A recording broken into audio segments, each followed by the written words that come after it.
Hello बच्चों, कैसे हो सभी। जल्दी से एक बार अपना अपना नाम कमेंट बॉक्स में लिख दो।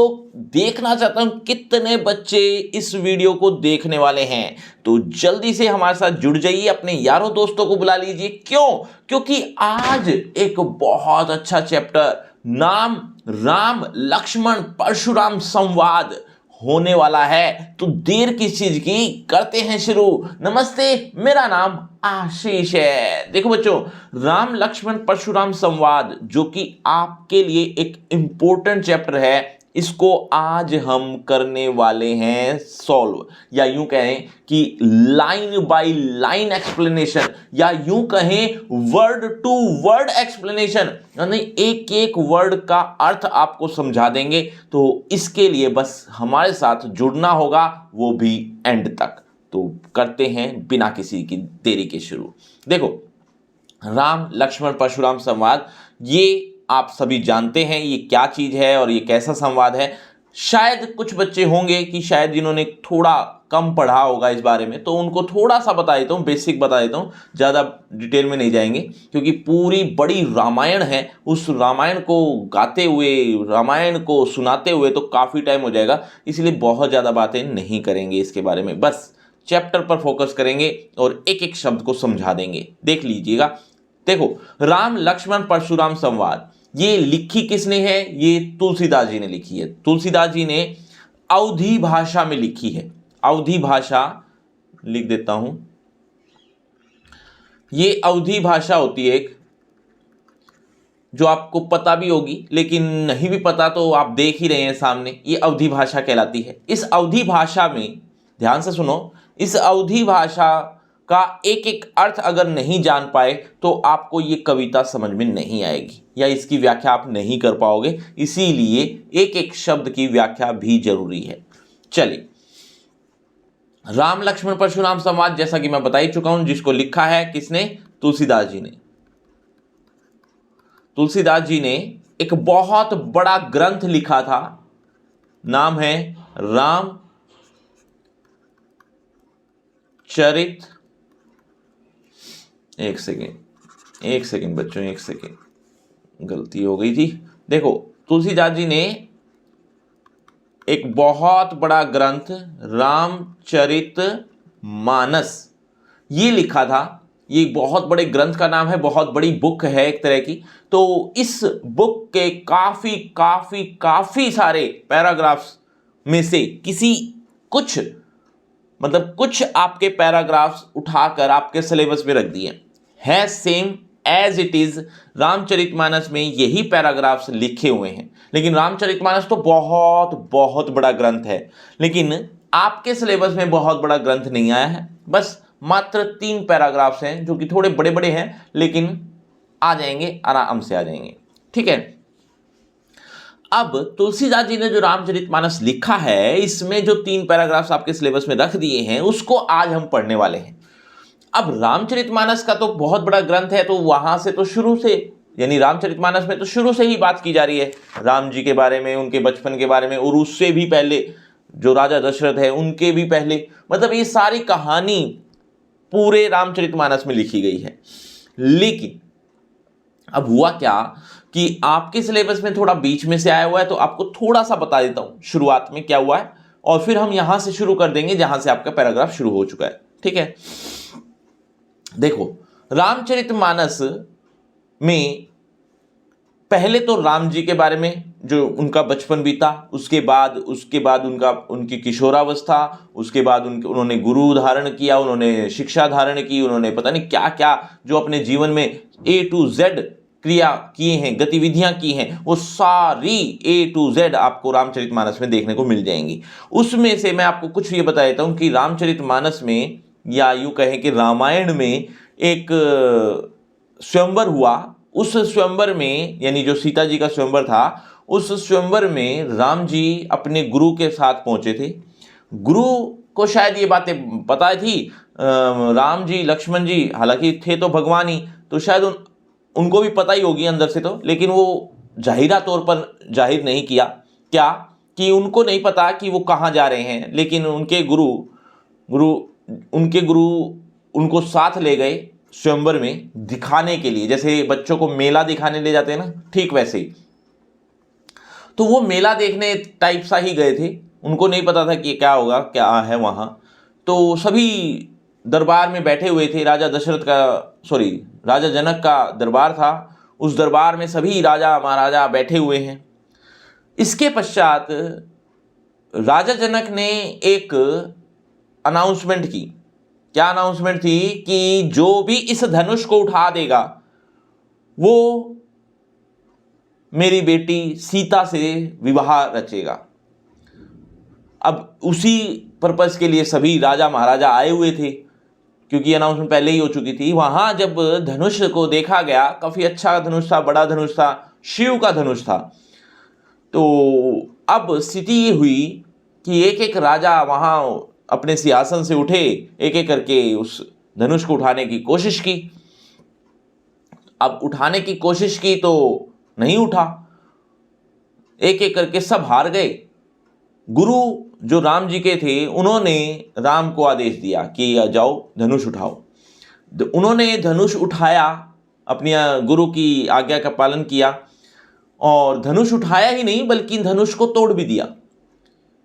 मतलब इतनी हैरानी की बात यह थी कि जहां लोगों से हिल भी नहीं रहा था, बाकी राजा महाराजा इतने अच्छे तगड़े पहलवान भर के जो आए हुए थे, वो हिला भी नहीं पाए उस धनुष को। और दूसरी तरफ जो राम जी थे, उन्होंने धनुष को हिलाया ही नहीं बल्कि उठाया, उठाकर उस पर प्रत्यंचा भी चढ़ाई, बल्कि टूट तोड़ भी दिया। अब ये स्थिति कोई भगवान ही था करने वाला, है ना, ऐसी सिचुएशन को रखने वाला। तो ये स्थिति हो गई। जैसे ही धनुष टूटा, बहुत धमाकेदार आवाज आई। वहीं परशुराम जी को पता चला कि मेरे गुरु भगवान शिव का धनुष टूट गया है। अब ऐसी सिचुएशन में परशुराम जी को गुस्सा आया कि मेरे गुरु का धनुष कोई कैसे तोड़ सकता है। हालांकि उनको ये नहीं दिख रहा कि वो कितने महान लोग रहे होंगे या कितना महान इंसान रहा होगा कोई, जिसने उनके धनुष को उठाया ही नहीं बल्कि तोड़ दिया। उनको वो चीज़ें नहीं दिख रही है। फिलहाल तो अभी उनके सर पर क्रोध सवार है, और उसी क्रोध मन से वो राजा जनक के दरबार में आते हैं और देखते हैं कि शिव का धनुष सचमुच टूटा हुआ है। और जब वो शिव का धनुष टूटे हुए को देखते हैं तो एक ही बात कहते हैं गुस्से में आकर कि इस शिव के धनुष को किसने तोड़ा। इस धनुष को जो कि मेरे गुरु शिव का है, उसको किसने तोड़ा। तब भगवान राम जी बड़े विनम्रता से, बड़ी हम्बलनेस से जवाब देते हैं। क्या कहते हैं, ये बात यहां से शुरू हो जाती है। मतलब इतनी पहले की कहानी आपको जस्ट बेसिक बताई है। वैसे तो कहानी बहुत बड़ी है, आपने सुनी भी होगी, लेकिन कुछ बच्चे होंगे ऐसे जो शायद आप में से नहीं जानते होंगे या थोड़ा कम जानते होंगे, तो उनको लिए मैंने बता दी है। फिलहाल यहां से कहानी शुरू होती है। राम जी ने बड़ी विनम्रता से कहा, क्या कहा, नाथ शंभुधनु भंज निहारा, होइए केउ एक दास तुम्हारा। आयसु कहा कही किन मोही, सुनी रिसाई बोले मुनि को ही। अब इन दो पंक्तियों में क्या बता रखा है पहले मुझसे सुन लो, फिर मैं इसके वर्ड टू वर्ड व्याख्या करता हूं, ये शब्दार्थ भी बताता हूं। देखो, राम जी ने बड़ी विनम्रता से कहा कि हे नाथ, शिव का धनुष तोड़ने वाला तुम्हारा ही कोई एक दास होगा। अपने आप को बहुत हम्बलनेस दिखाते हुए, अपना विनम्रता दिखाते हुए, अपने आप को बहुत नीचा दिखाते हुए ये कहा, परशुराम जी आपका ही कोई दास ही होगा, आपका ही कोई सेवक, आपका ही कोई नौकर होगा जो इस धनुष को तोड़ सकेगा। मतलब बड़े बड़े लोग तो दूर की बात है, कोई नौकर ही जैसा ही होगा आपका। मतलब अपने आप को वो उनका सेवक बता रहे हैं, नौकर बता रहे हैं। तो जो भी आज्ञा है, जो भी आदेश है उसके लिए वो मुझे बता दो, मुझे कह दो। एक तरह से भगवान राम जी अपने आप को सेवक बताते हैं परशुराम का। यही बात लिखी हुई है इन दो पंक्तियों में। पहले शब्दार्थ देख लीजिए, क्योंकि शब्दार्थ नहीं आए तो आपको शायद कुछ समझ में नहीं आएगा। नाथ का मतलब नाथ ही आ जाएगा, स्वामी भी आ सकता है, आपकी इच्छा है। शंभुधनु, मैं थोड़ा सा आपको ढंग से दिखा देता हूं। शंभुधनु शिव का धनुष, ये वर्ड मीनिंग आप भी नोट करते रहना ताकि आपको और अच्छे से आ जाए। भंजनिहारना, भंजनिहारा तोड़ने वाला, ये वर्ड मीनिंग आपके लिए बहुत इंपॉर्टेंट है, इसलिए लिख रहा हूं। हो यही होगा,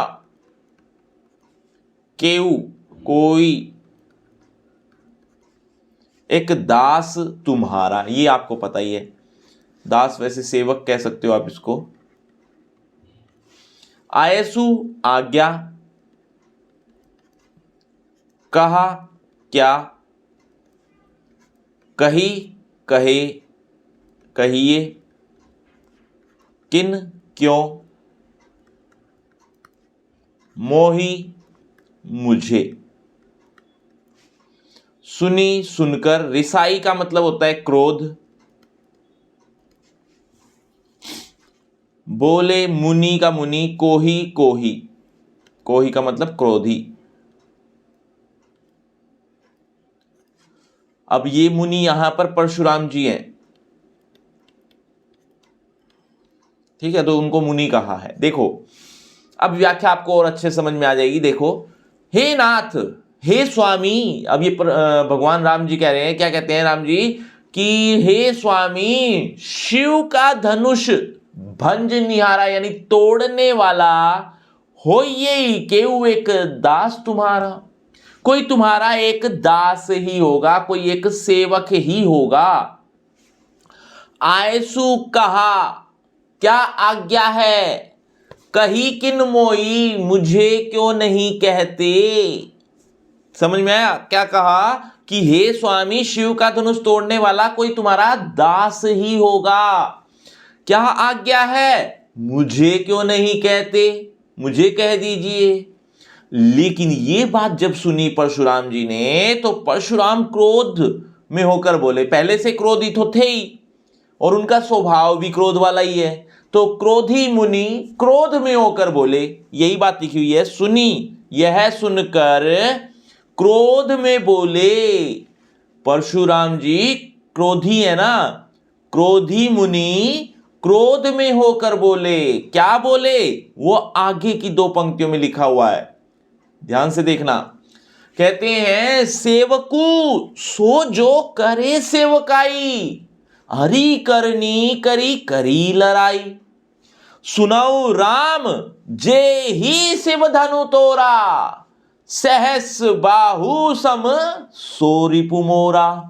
अब इन दो पंक्तियों का मतलब क्या है, ध्यान से सुनना, शब्दार्थ बाद में बताता हूं, पहले आप वैसे ही व्याख्या समझो।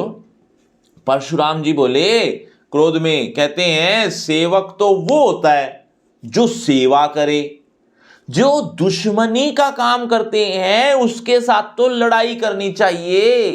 हे राम, ध्यान से सुनो, जिसने भी शिव का धनुष तोड़ा है वो सहस्र बाहु के समान, सहस्र बाहु के बारे में भी बताता हूं, एक राक्षस हुए सहस्र बाहु, वो कहते हैं परशुराम जी, सहस्र बाहु जितना बड़ा मेरा दुश्मन है ना, उतना ही बड़ा मेरा दुश्मन शिव का धनुष तोड़ने वाला है। बात समझ में आई? अभी सहस्र बाहु के बारे में सुन लो। सहस्र बाहु कौन है? ये सहस्र बाहु का मतलब होता है 1000 भुजाओं वाला, ठीक है, एक 1000 भुजाओं वाला राक्षस था।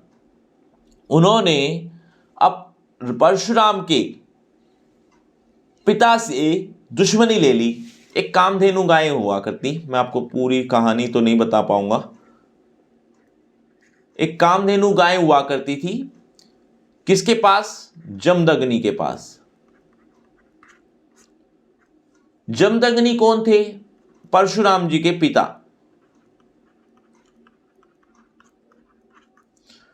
परशुराम जी के पिता थे जमदग्नि, उनके पास एक कामधेनु गाय थी, या यूं कह सकते हो इनके परिवार में कामधेनु गाय थी।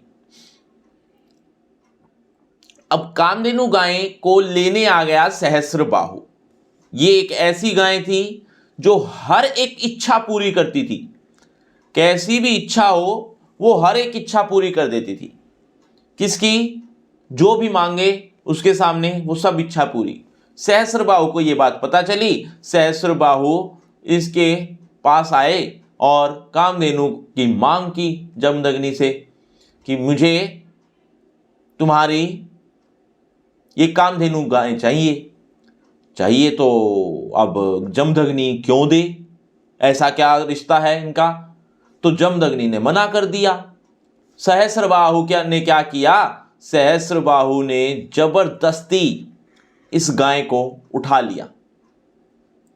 अब उठा लिया, एक तरह से किडनैप कर ली गाय। ये किडनैप करके या जबरदस्ती ले जाकर अपने घर ले गए, अपने पास ले गए, अपने एरिया में। स्थिति ये हुई कि जमदग्नि परशुराम जी को बताते हैं ये बात कि ऐसी ऐसी बात हो गई। परशुराम जी वैसे ही क्रोधी हैं, उनको आया गुस्सा। वो गए सहस्त्रबाहु के पास। सहस्त्रबाहु की 1000 भुजाएं जो थी वो एक एक करके सब काट दी। उनके पास फरसा होता है ना, फरसा एक तरह का कुल्हाड़ा टाइप, मैं बना तो नहीं पाऊंगा, कुछ बेकार सा बना है, लेकिन इस तरह का कुल्हाड़ा टाइप होता है। तो ये कुल्हाड़ा टाइप जो फरसा है, इस फरसे से उनकी सहस्त्रबाहु यानी 1000 भुजाएं काट दी और इवन उनका वध ही कर दिया कि ये तुमने गलत काम किया है, कामधेनु को ऐसे कैसे ले आए। परशुराम जी उस कामधेनु को वापस ले आए। सहस्त्रबाहु के जो बेटे थे उनको ये बात पता चल गई सारी कि ऐसे से हमारे पिता का वध हो गया है, परशुराम जी ने किया है। वो सारे जो बेटे थे उनके, वो आए परशुराम जी के पास, उनके आश्रम में। उनके आश्रम में परशुराम जी तो थे नहीं, जमदग्नि बैठे हुए थे। तो उनको कोई और दिखा नहीं, जमदग्नि का ही वध करके चले गए। जमदग्नि का वध किया तो परशुराम जी को ये बात पता चल गई। परशुराम जी ने वहीं उसी समय कसम ले ली कि जितने भी सहस्त्रबाहु, जितने भी राक्षस हैं या जितने भी इस जाति के क्षत्रिय लोग हैं, वो सब क्षत्रिय लोगों को मैं खत्म कर दूंगा। जब तक पूरी पृथ्वी पर ये क्षत्रिय लोग खत्म नहीं हो जाएंगे, समाप्त नहीं हो जाएंगे, तब तक मैं चैन से नहीं बैठूंगा। और परशुराम जी ने एक एक करके उनके बेटों को तो मारा ही, लेकिन और भी जितने सहस्त्रबाहु के यारे प्यारे रिश्तेदार हैं, राक्षस हैं, और भी लोग थे जो क्षत्रिय कुल के थे, वो उनको भी खत्म करने का ठेका ले लिया। तो ये थी कहानी। तो सहस्त्रबाहु के समान मेरा दुश्मन होगा जो ऐसा करेगा, यानी शिव का धनुष जिसने तोड़ा है वो। तो यही बात लिखी हुई है, मैं आपको शब्दार्थ दिखाऊंगा और अच्छे समझ में आ जाएगा। सेवकु माने सेवक, सो वह जो करे, करे का मतलब करना ही होगा। सेवकाई माने सेवा। अरिकरनी दुश्मनी, करी करना, ये करी फिर से आ रहा है, फिर से करना। लड़ाई लड़ाई, ये 2 बार जो करना आया है ना, करी करई, ये दोनों ही यूज होंगे, चिंता मत करो, बताऊंगा। सुनऊ सुनो, राम का राम आ जाएगा। जे ही माने जिसने। इसके अलावा शिव धनु का मतलब होता है शिव का धनुष। तोरा माने तोड़ा। सहस्त्रबाहु ये एक नाम है, ठीक है, तो ऐसे कैसे ही रख सकते हैं, पर आप लिखो तो कुछ ऐसा लिख देना। सहस्त्र में नीचे रे आ जाएगा। सम माने समान, सो पहले भी आ चुका है यहां पर वह। रिपु का मतलब शत्रु। मोरा माने मेरा। अब इसकी व्याख्या और अच्छे समझ में आएगी। क्या कहा? राम जी कहते हैं सेवक वह है, सॉरी राम जी नहीं कह रहे, परशुराम जी कह रहे हैं। परशुराम जी कहते हैं कि सेवक वह होता है जो करे सेवकाई, जो सेवा करे। अरि करनी करी, करी लड़ाई। अरि करनी माने दुश्मनी का, करी माने करना। दुश्मनी का कार्य करने वालों के साथ तो लड़ाई करनी चाहिए। क्या बात समझ में आई?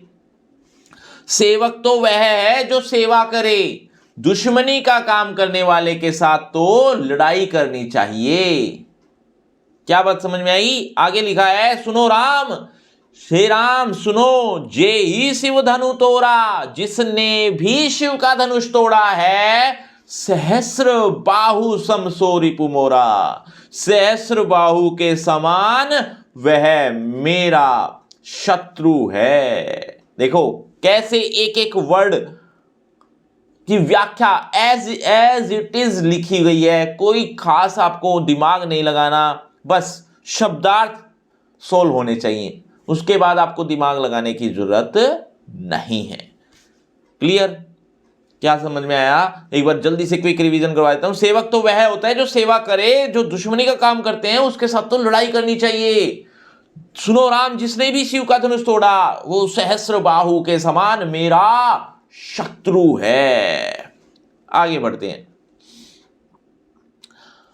आगे लिखा है, सो बिलगाऊ बिहाई समाजा, ता नाता मारी जाही सब राजा, सुने मुनि बचन लखन मुस्काने, बोले परसु धरई अवमाने। देखो थोड़ा सा समझने लायक बात यह है, इसमें ये कहा दो लाइन में कि परशुराम जी ही कह रहे हैं ये बात, कहते हैं कि जिसने भी शिव का धनुष तोड़ा है ना, वो सब इस मतलब जिसने भी शिव का धनुष तोड़ा है वो इस समाज से, इस राज्य से अलग हो जाए, मतलब इस सभा से अलग खड़ा हो जाए, और ताकि मेरे को पता चल जाए किसने तोड़ा है।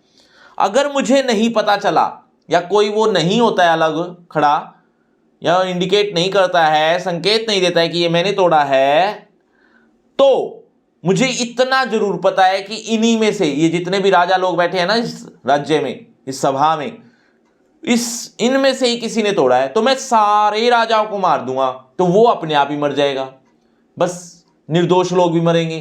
तो इससे अच्छा है क्या कि जिसने भी शिव का धनुष तोड़ा वो इस समाज से, इस सभा से अलग खड़ा हो जाए, अलग हो जाए, ताकि मुझे पता चले, ताकि जो भी दुश्मनी करनी है मुझे उसके साथ करनी है, मैं बाकी राजाओं को मारना नहीं चाहता। नहीं तो अगर ऐसा नहीं होता तो ये सभी राजा मारे जाएंगे।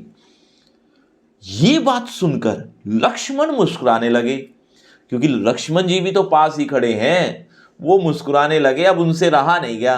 अब जो संवाद आपस में होगा, यानी लक्ष्मण जी का और परशुराम जी का वो जो संवाद है, कड़े कड़े व्यंग्य एक दूसरे के ऊपर किए गए हैं, खास तौर पे लक्ष्मण जी ने परशुराम के ऊपर, वो तो कड़े कड़े अब सुनने पड़ेंगे आपको भी, देखना मजा आएगा। वो अपमान करते हुए, लक्ष्मण जी का अपमान करते हुए बोलेंगे अभी, लेकिन फिलहाल जो पढ़ा, जो समझा, उसको एक बार व्याख्या के तौर पे देख लेते हैं। सो का मतलब पहले भी आया था, वह। बिलगाऊ का मतलब अलग हो जाए।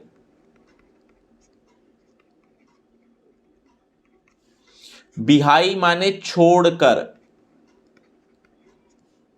समाजा माने समाज। न माने नहीं। तय माने तो। मारे माने मारे का मारी रह जाएगा। जे ही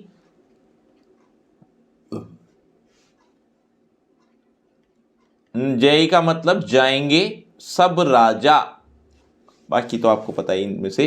सुनी सुनकर, मुनि के वचन, यहां मुनि वचन लिखा हुआ है, मुनि के वचन। लखन लक्ष्मण। मुस्काने मुस्कुराने। बोले परसुधरई।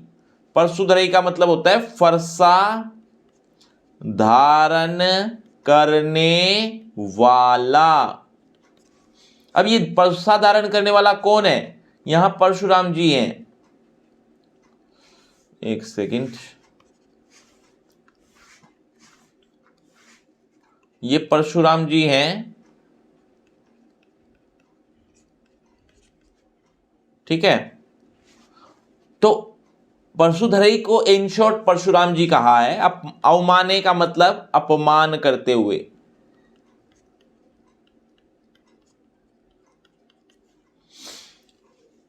क्लियर? अब देखो ध्यान से व्याख्या देखना, क्या बनेगा कि वह अलग हो जाए समाज को छोड़कर। अब ये किसने कहा? परशुराम जी ने।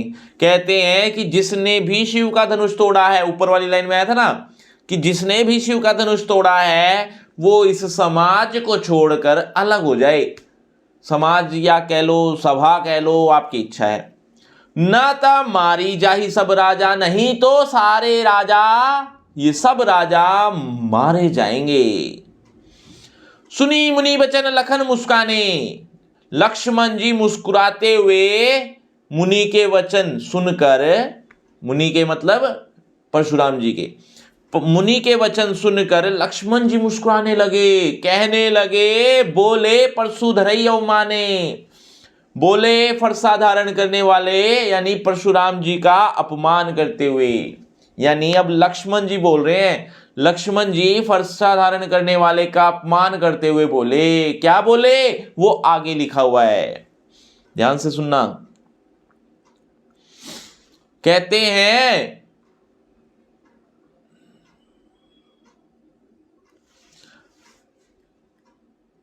बहु धनु ही तोरी लरिकाई, कभऊ न असिरीस की नहीं गोसाई। ये ही धनु पर ममता के ही हेतु, सुनी रिसाई कह भृगुकुल केतु। ध्यान से सुनना।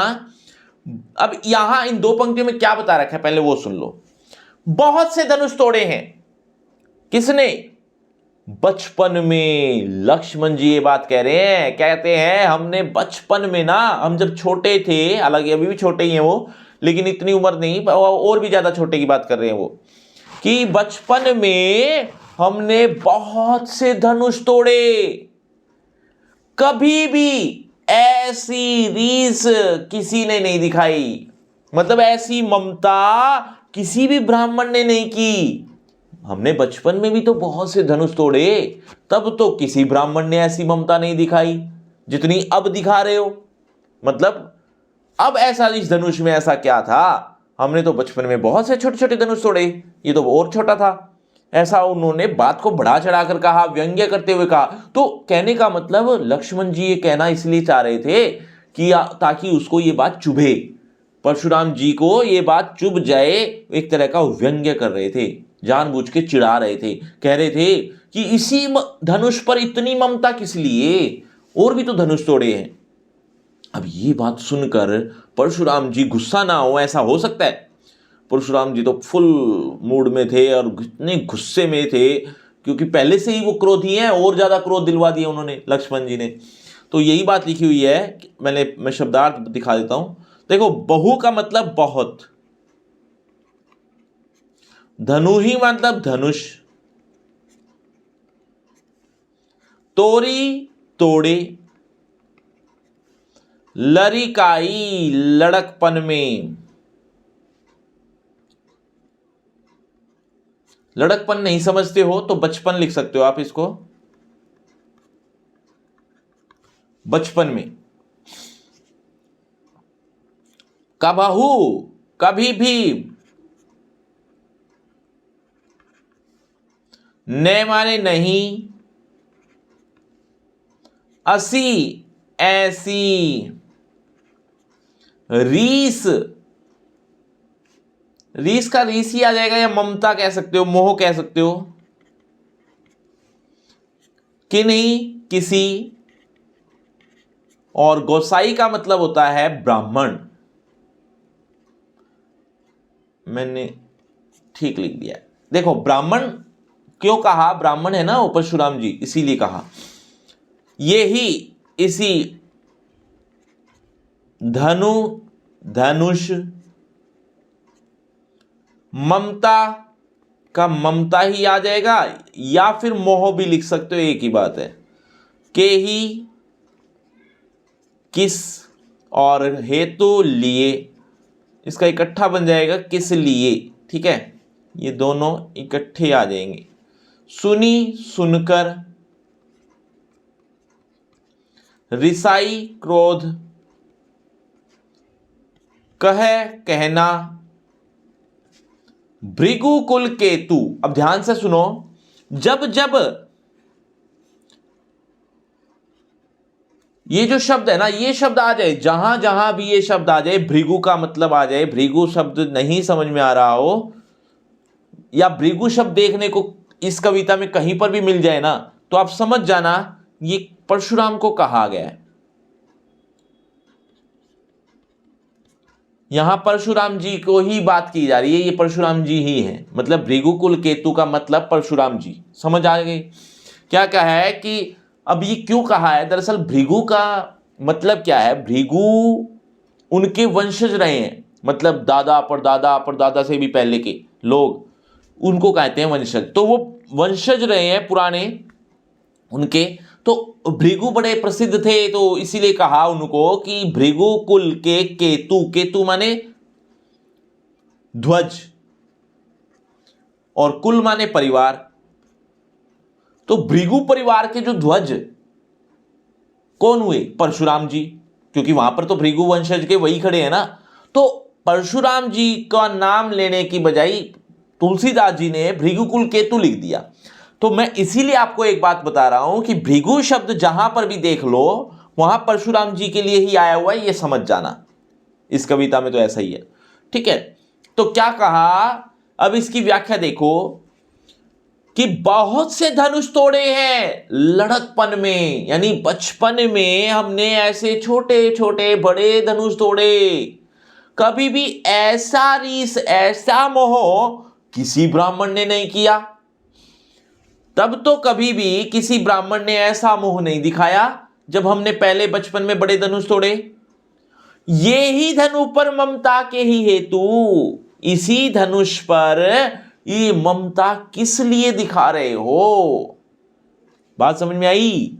सुनी रिसाई कह भृगुकुल केतु, सुनी रिसाई यानी क्रोध में, परशुराम जी क्रोध में होकर कहने लगे, क्या करने लगे, सुनी माने सुनकर, सुनकर ये बातें सुनकर, क्योंकि किसी को भी ये बात चुभ जाएगी और परशुराम तो पहले से ही क्रोधी हैं, तो वो उनको तो चुभनी, तो ये जो बातें थी उनको चुभ गई और वो क्रोधी मुनि क्रोध में होकर परशुराम जी ये बातें सुनकर कहने लगे। क्या कहने लगे क्रोध में, वो आगे लिखा हुआ है।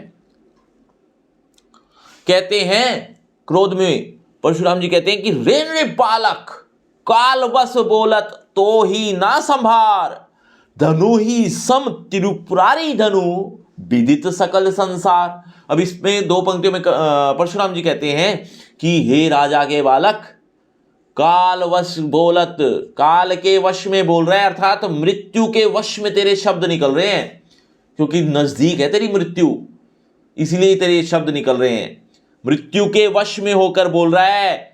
क्या ये दो धनुष है, शिव का धनुष, इस भगवान शिव के धनुष को तुम छोटा धनुष समझ रहे हो? क्या ये छोटा सा धनुष था? क्या ये वो सामान्य धनुष था? ये तो सारा संसार जानता है कि ये धनुष छोटा धनुष नहीं था, तो इसके लिए तुम उसकी तुलना छोटे धनुष से मत करो। तो क्या कहा कि रे नृपालक, पहले शब्दार्थ देख लीजिए, मैं और अच्छे समझा दूंगा आपको। रे यानी हे, बोलते हैं ना हे अरे, ऐसा बोलते हैं ना, तो इसको आप अरे भी लिख सकते हो। नृप बालक, नृप माने राजा, बालक माने बालक, राजा के बालक। अब राजा के बालक कौन हुए? राजा थे ना, राजा जनक, उनके ही तो पुत्र थे ये, तो राजा के बालक इसलिए कहा। काल वश, काल के वश में। अब ये काल के वश में क्यों कहा? काल कौन है? काल दरअसल मृत्यु को कहते हैं, मृत्यु।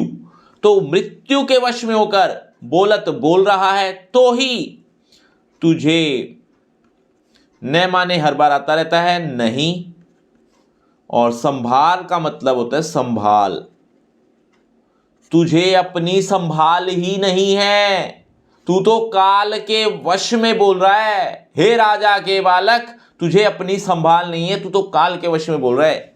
धनु ही छोटा धनुष, सम समान, त्रिपुरारी धनु, त्रिपुरारी धनु कौन होगा? त्रिपुरारी को कहते हैं शिव को, और धनु माने धनुष, तो बना क्या बना? त्रिपुरारी धनुष, शिव जी का धनुष। विदित जानता है, सकल सारा, एक सेकेंड, सकल मतलब सारा या सभी या पूरा भी कर सकते हो आप इसको, पूरा संसार का संसार आ जाएगा एज इट इज। देखो क्या बनेगी इसकी व्याख्या कि हे राजा के बालक, काल के वश में बोल रहा है तू, तुझे नहीं संभाल, तुझे कोई संभाल नहीं है, तुझे पता ही नहीं है कि तेरी मृत्यु नजदीक आ रही है। धनुई सम रिपु त्रिपुरारी धनु, धनुई यानी छोटे धनुष के समान था शिव का धनुष। पूछ रहा है शिव का धनुष क्या छोटे धनुष के समान था? ये तो सारा संसार जानता है कि वो छोटे धनुष के समान नहीं था। क्लियर? चलो आगे बढ़ते हैं। आगे कहा, लखन कहा हंसी हमरे जाना, सुनौ देव सब धनुष समाना, का क्षति लाभु जून धनु तोरे, देखा राम नयन के भोरे। देखो ध्यान से सुनना। अब लक्ष्मण जी कुछ और टोंट मारते हैं, कुछ और व्यंग्य करते हैं, हंसकर कहते हैं। क्या कहते हैं वो आगे लिखा हुआ है। कहते हैं क्या? लक्ष्मण जी हंसकर कहने लगे कि हे देव, हे मुनि, ध्यान से सुनो, ये धनुष ना, ये जो छोटे मोटे जितने भी धनुष हैं वो सब हमारे लिए तो समान ही है। क्या छोटा और क्या बड़ा, क्या नया और क्या पुराना देखना, है ना? हमारे लिए तो सारे एक धनुष एक जैसे ही हैं, छोटे ही हैं। मतलब हमारे लिए तो हम तो बहुत बड़े हैं। मतलब अपने आप को बहुत बड़ा दिखाने के लिए और परशुराम को बहुत छोटा दिखाने के लिए व्यंग्य करते हुए क्या कह रहे हैं कि छोटे, हमारे लिए तो सारे धनुष समान है। राम जी ने तो नए के धोखे से देख लिया, मतलब कि ये नया धनुष है, ऐसा धोखा उनको हो गया कि ये तो नया है तो इतनी आसानी से टूटेगा नहीं। बस राम जी ने तो नए के धोखे से उसको छुआ ही था, बस छूते ही टूट गया, इतना कमजोर था ये। अब इसमें राम जी का क्या दोष? ये बात सुनकर परशुराम जी को क्रोध ना आए, ऐसा कुछ हो सकता है? पहले से ही बहुत स्वभाव ऐसा था उनका क्रोध वाला, और अब तो उन्होंने और ज्यादा आग बरसा दी। तो लक्ष्मण जी ने जो ये आग बरसाई उसका प्रभाव परशुराम जी पर ना पड़े, ऐसा तो हो नहीं सकता। तो वही हुआ। देखना क्या कहा, पहले पढ़ लेते हैं, पहले शब्दार्थ देख लेते हैं। लखन माने लक्ष्मण जी, कहा माने कहने लगे, हंसी माने हंसकर, हमरे माने हमारे, हमारे या हमारी, जाना माने समझ, सुनाऊ सुनो, देव का देव ही रह जाएगा, सब का भी सब रह जाएगा, धनुष का धनुष रह जाएगा, समाना का मतलब हो जाएगा समान, यानी एक जैसे भी लिख सकते हो। का क्षति, का माने क्या, क्षति माने हानि, लाभु माने लाभ, जून माने पुराना, धनु माने धनुष, तोरे माने तोड़ा या तोड़ने में, देखा देखना, राम ने, नयन माने नए, भोरे धोखे से।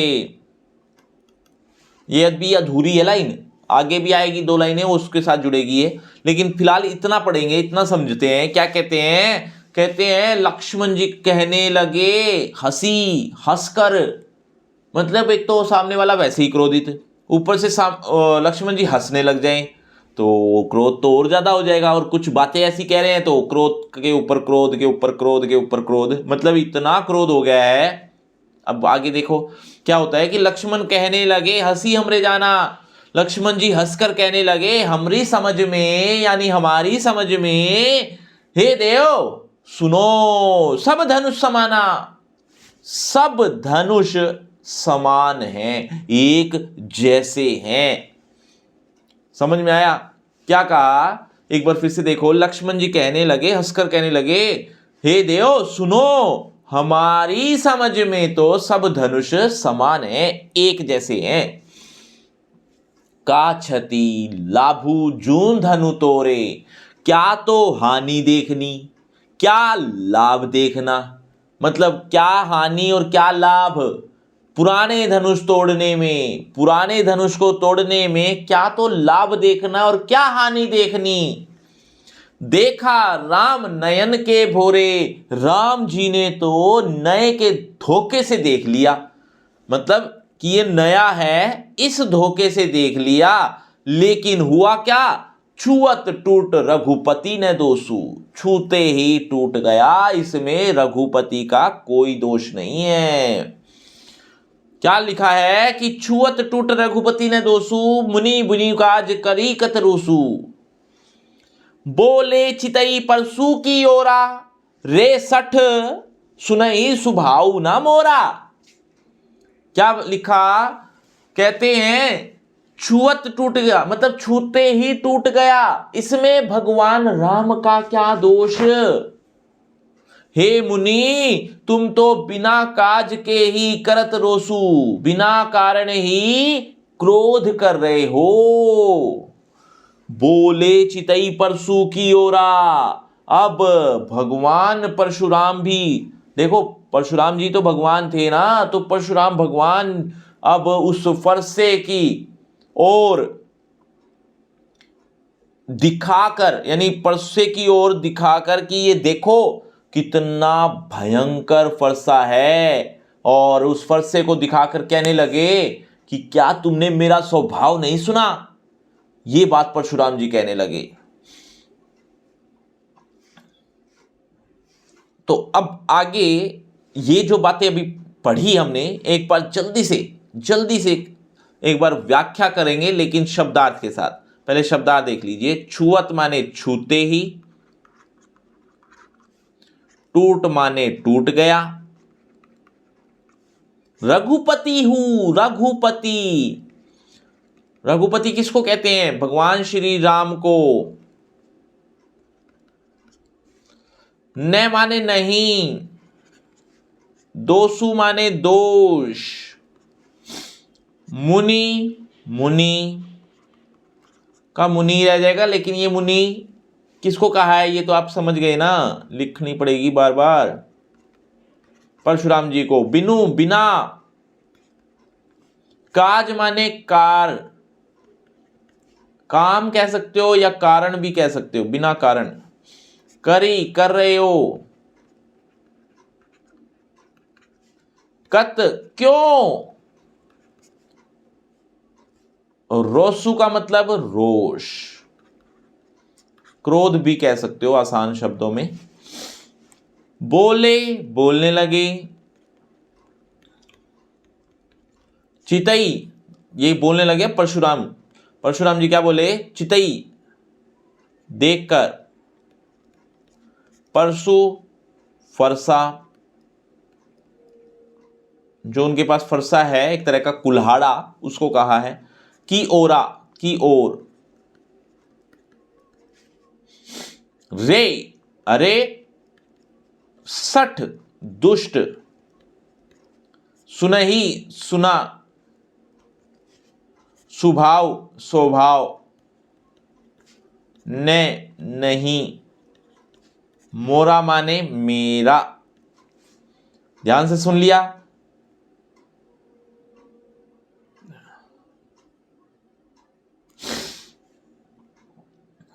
ध्यान से देख लिया, समझ लिया। अब ध्यान से एक चीज और देखो कि छूते ही टूट गया। व्याख्या में क्या कहा? लक्ष्मण जी कहने लगे कि छूते ही टूट गया, इसमें भगवान श्री राम का क्या दोष? भगवान राम जी का कोई दोष नहीं है, वो तो पुराना धनुष था, नए के धोखे से देखा था, छूते ही टूट गया, तो राम जी का क्या दोष?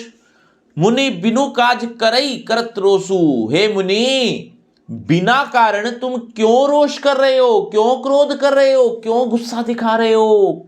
अरे कारण क्या है इसमें, एक छोटा सा धनुष ही तो था। मतलब इस तरह की बातें कह कहकर जो लक्ष्मण जी ने परशुराम के ऊपर वार किए हैं शब्दों के बाण से, शब्दों के जो बाण चलाए हैं, और वो जो बातें उनको चुभी हैं, मतलब पहले से ही स्वभाव उनका क्रोधी है, तो ऐसी लोग, ऐसे इंसान के साथ, ऐसे भगवान परशुराम के साथ क्या हुआ होगा।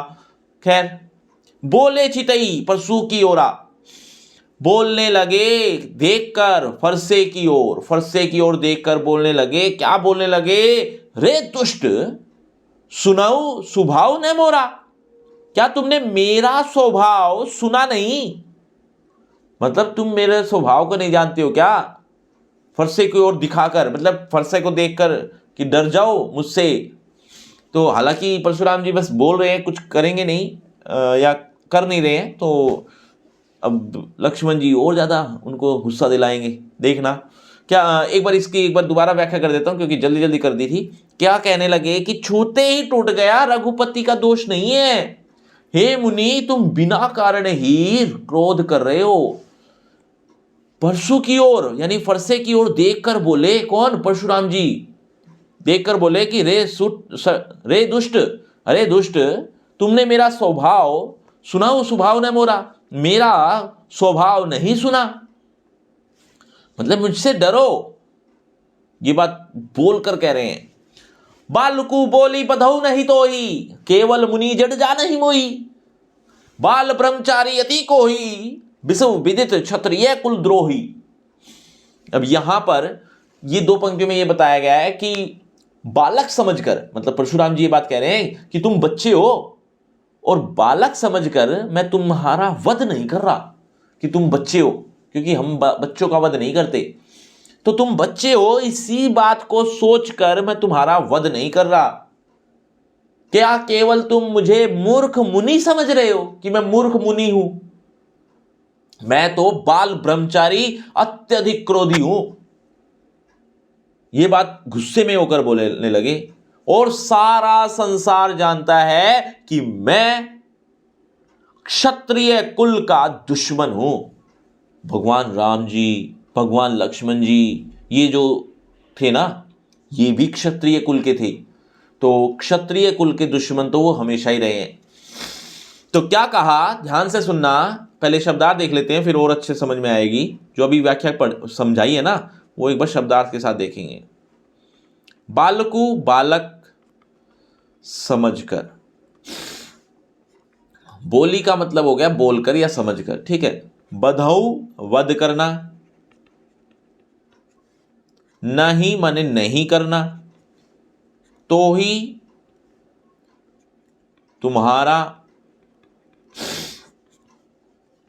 केवल, केवल का केवल आ जाएगा, मुनि का मतलब मुनि ही रह जाएगा, जड़ माने मूर्ख, जाना ही जानते हो या समझते हो, मोही मुझे, बाल, ये बाल का बाल आ जाएगा, ब्रह्मचारी का ब्रह्मचारी आ जाएगा, बाल ब्रह्मचारी इकट्ठा आ जाएगा। अति माने अत्यधिक, कोही माने क्रोधी, विश्व विदित, विश्व का मतलब होता है विश्व या संसार भी कह सकते हो, और विदित का मतलब होता है जानता है, तो पूरा इकट्ठा बन जाएगा, सारा संसार जानता है। क्षत्रिय कुल एज इट इज आ जाएगा, क्षत्रिय परिवार के। द्रोही का मतलब दुश्मन। अब इसकी व्याख्या समझो। कहने लगे परशुराम जी कि मैंने बालक समझकर तुम्हारा वध नहीं किया, कि तुम बच्चे हो, तुम बच्चे हो, ये सोचकर तुम्हारा मैं वध नहीं कर रहा। केवल मुनि जड़ जान ही मोही, क्या तुम मुझे केवल मूर्ख मुनि समझते हो। समझ आ रहे क्या कह रहे हैं, केवल तुम मूर्ख मुनि जानते हो, मैं कोई मूर्ख मुनि नहीं हूं, मैं हूं क्रोधी, अत्यधिक क्रोधी, बाल ब्रह्मचारी। मैं तो बहुत क्रोध वाला इंसान हूं, मैं अत्यधिक क्रोधी और बाल ब्रह्मचारी हूं। ब्रह्मचारी कौन होते हैं? जो शादी नहीं करते। तो बचपन से ही उन्होंने एक प्रण ले रखा है, तो मैं बाल ब्रह्मचारी हूं, अत्यधिक क्रोधी हूं, और ये सारा संसार जानता है कि मैं क्षत्रिय कुल का दुश्मन हूं।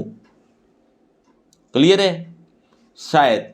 लेकिन बच्चों ये कविता बहुत बड़ी है, ठीक है। एक बार क्विक रिवीजन कर लेते हैं ताकि आप पहले वाली चीजें भूलो नहीं। ध्यान से सुनना, जितना भी अभी पढ़ा है हमने, एक बार क्विक रिवीजन से एक बार याद दिला देता हूं और अच्छे समझ में आ जाएगा। कहने लगे कौन, वो बाद में, फिलहाल एक बार थोड़े बेसिक बात बता देता हूँ। राम लक्ष्मण परशुराम संवाद ये कविता है जिसको लिखा है तुलसीदास जी ने। तुलसीदास जी ने रामचरितमानस लिखा था, जिसको जो बहुत बड़ा ग्रंथ है, उसमें से 3 पैराग्राफ्स आपके सिलेबस में है जो कि 10-10 लाइन के लगभग रहे। तो रामचरितमानस जो लिखी गई है वो अवधी भाषा में है और एज इट इज आपके सामने लिखी गई है, ठीक है। देखो पहला पैराग्राफ देखो। पहले पैराग्राफ में बात की जा रही है शिव के धनुष की, जो शिव के धनुष टूट चुका है, राम जी ने तोड़ दिया है।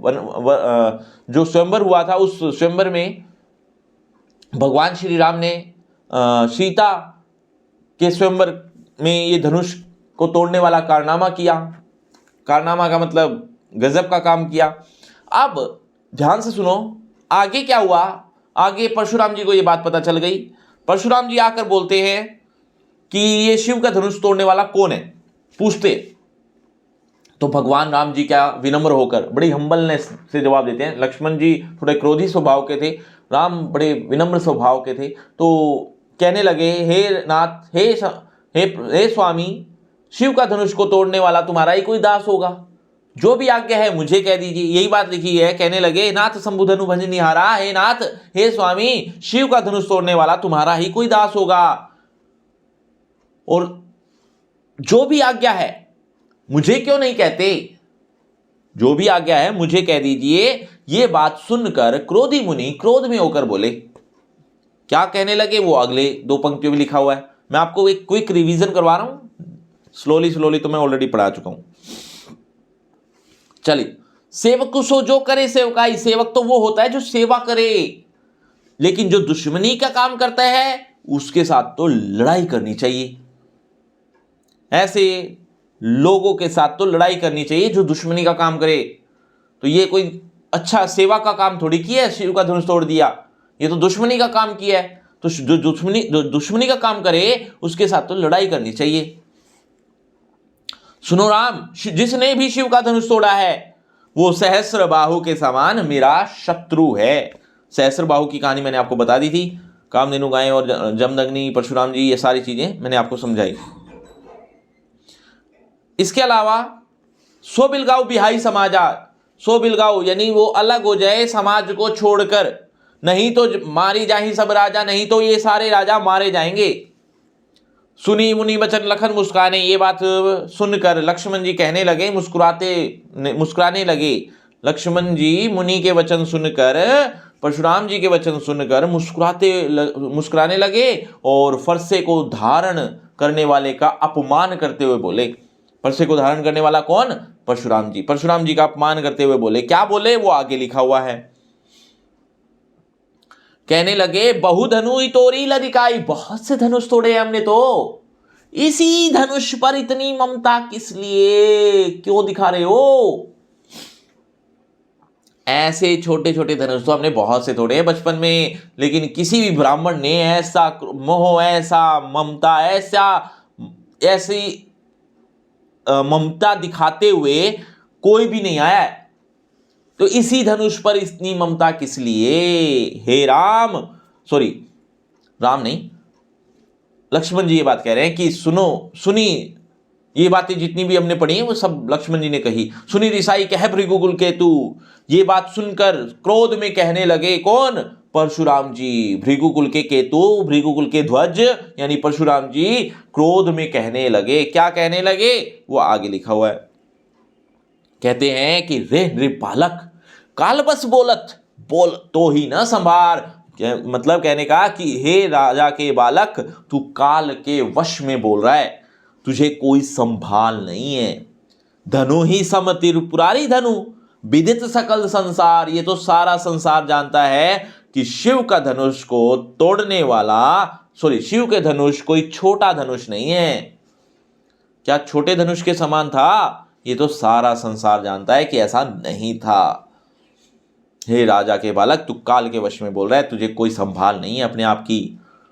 आगे कहा, लखन कहा, हंसी हमरे जाना। लक्ष्मण जी अब हंसकर कहने लगे, हमारी समझ में, हे देव सुनो, हमारी समझ में तो सब धनुष समान होते हैं। फिर क्या तो क्षति देखनी, क्या लाभ देखना। जून धनु तोड़े, यानी पुराने धनुष को तोड़ने में क्या तो लाभ और क्या हानि देखनी। ये तो पुराना धनुष था। देखा राम नयन के भोरे, राम ने तो नए के धोखे से देखा है, नए के धोखे से देखा था। अब स्थिति ये हो गई कि इस नए के धोखे में छुआ ही था, तो हुआ क्या, वो आगे लिखा है। छुअत टूट रघुपति ने दोषु, छूते ही टूट गया। हे मुनि, बिनु काज कारण, मतलब बिना कारण ही तुम क्यों अपना क्रोध दिखा रहे हो, क्यों क्रोध कर रहे हो? रघुपति ने तो पुराने के धोखे से देखा था।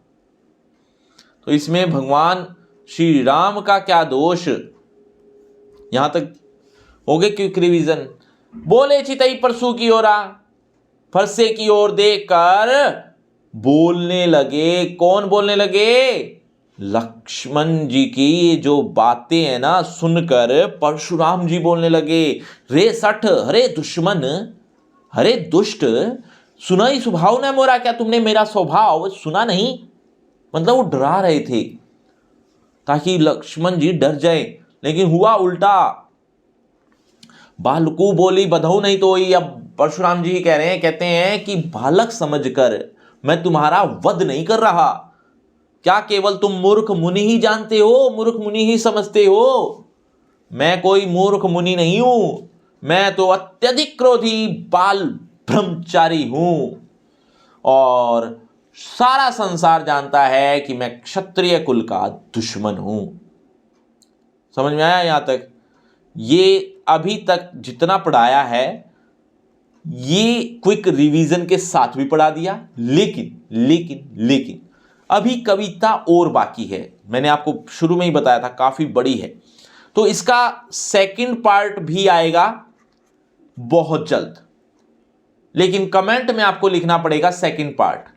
उस सेकंड पार्ट में पूरी कविता भी करेंगे, ठीक है, यानी जो बच गई कविता भी करेंगे, और जरूर समय लगा तो मोस्ट इंपोर्टेंट क्वेश्चन भी आपको